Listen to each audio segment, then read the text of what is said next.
I have been struggling with iron deficiency and low iron for the better part of a decade now.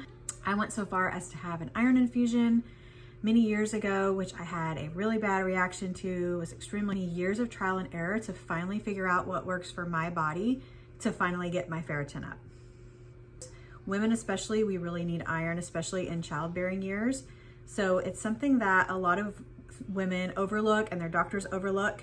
You want to make sure you really do have a true iron deficiency before you supplement, because iron is one of those tricky minerals that you don't want to supplement unless you know that you have a deficiency. Anything with a ferritin under 30 especially, but for women, we definitely want to keep it 50 and above. Optimally is 70 to 100. That would be, it's not so simple as just take an iron pill, you're good to go. If you've dealt with this, you know there can be a lot of side effects with oral iron. It can cause a lot of digestive issues, constipation. By the way, I raised my ferritin from a 24 to a 39 within 3 months.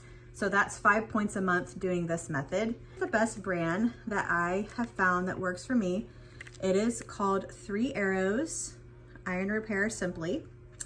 And it is actually derived from beef spleen. Spleen is the organ that contains the most iron from animals.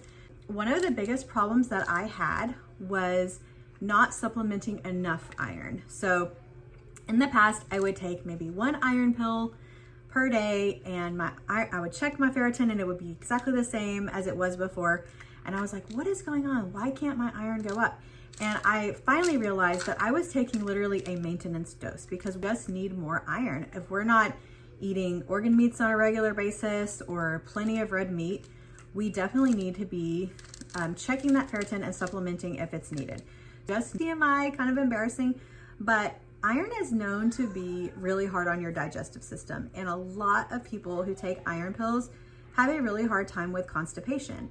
And this is a really big issue. And this causes a lot of people to stop their iron when they really need it, because they just can't. I'm gonna share with you 3 things that were absolutely vital to keep my digestion going while I was taking iron. So the first one was probiotics. Makes me feel like an old lady, is prunes. And it's really funny because, you know, prunes are just, I don't know, they just feel like an old person's food. But prunes actually contain a natural laxative in them. I finally feel like I'm on the right path to get out of iron deficiency and stay there. I feel confident now for the rest of my life that I know what I need to do to get my iron up and keep it there.